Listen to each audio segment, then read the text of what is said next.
दोस्तों, हर कोई कहता है कि उसे फाइनेंशियली फ्रीडम चाहिए, लेकिन कोई ये नहीं बताता है कि फाइनेंशियल फ्रीडम मिलती। तो आज इस वीडियो में मैं आपको 5 ऐसे गोल्डन रूल बताऊंगा जो आपको फाइनेंशियली इंडिपेंडेंट 3 से 5 साल के अंदर भर काम करना।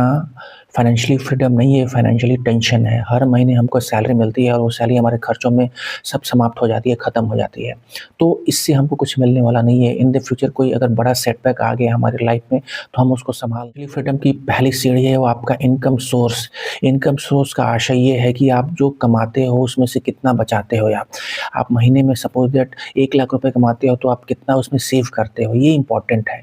तो ये आपका इनकम सोर्स हो गया, यानी अगर 20,000 भी अगर आप बचाते हो तो आपका ये इनकम सोर्स हो गया।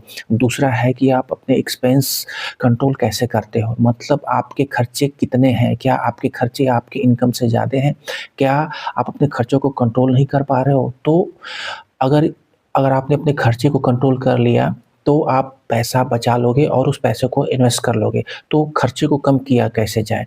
खर्चे को कम करने का एक गोल्डन रूल है 50-30-20, यानी 50% आप अपने जो दैनिक जीवन की आवश्यक चीज़ें हैं उसके ऊपर खर्च करो, 30% आप अपनी लाइफ़स्टाइल पे खर्च करो और 20% जो आपका इनकम है उसको आप सेव करो। तो इस रूल को फ़ॉलो करके आप अपने एक्सपेंस को, यानी अपने खर्चे को कम कर सकते हैं। तीसरा रूल है आपके पास एक इमरजेंसी फंड होना चाहिए। सपोज़ दैट आपके फैमिली में कोई सेटबैक आ गया, कुछ मेडिकल इमरजेंसी आ गया, तो आपके पास पर्याप्त पैसा होना चाहिए एटलीस्ट 6 महीने का, जो आपका परिवार के खर्चे को चला सके। तो इमरजेंसी फंड बहुत इंपॉर्टेंट है। ये आपको एक शील्ड प्रोवाइड करता है, जो आपका जो सेविंग है उसको तोड़ने से बचाता है। मतलब ये है कि अगर कोई इमरजेंसी सिचुएशन आ गई तो आपका जो सेविंग है वो आप उसको उसको खर्च नहीं करोगे। आपके इमरजेंसी फंड से ही आप उस जो प्रॉब्लम है, जो प्रॉब्लम उत्पन्न हुई है इमरजेंसी वाली, उसको आप दूर कर लोगे। तो इमरजेंसी फंड बहुत इंपॉर्टेंट था। गोल्डन रूल ये है कि आप केवल पैसे बचाते नहीं हो, पैसे बचाकर आप केवल सेफ हो जाओगे, रिच नहीं हो पाओगे। तो पैसे बचाना ही इंपॉर्टेंट नहीं है, आप उसको इन्वेस्ट करो। आप उसका इन्वेस्टमेंट करो। इन्वेस्टमेंट आप गोल्ड में करो, स्टॉक में करो, क्रिप्टो में करो या कमोडिटी में करो या कहीं भी आप प्रॉपर्टी में करो। आप उस पैसे को इन्वेस्ट करो। आप उसको सेविंग अकाउंट में ऐसे ही एफडी में मत रखो, क्योंकि एफडी में आपको कुछ रिटर्न मिलने वाला नहीं है।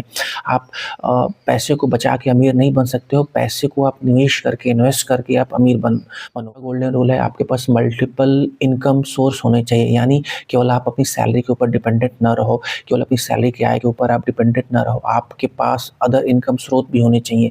वो स्रोत कुछ भी हो सकता है। वो स्रोत आपका ट्रेडिंग हो सकता है या कंटेंट क्रिएशन हो सकता है या कुछ भी। आप ऐसे ही आपके अंदर स्किल होनी चाहिए जो आपको एक रेगुलर इनकम, आपकी जो मेन इनकम है उसके अलावा आपको एक रेगुलर इनकम देती रहे। तो आप अपनी जो मल्टीपल इनकम सोर्स है उसको आप डेवलप कीजिए, वो आपकी इनकम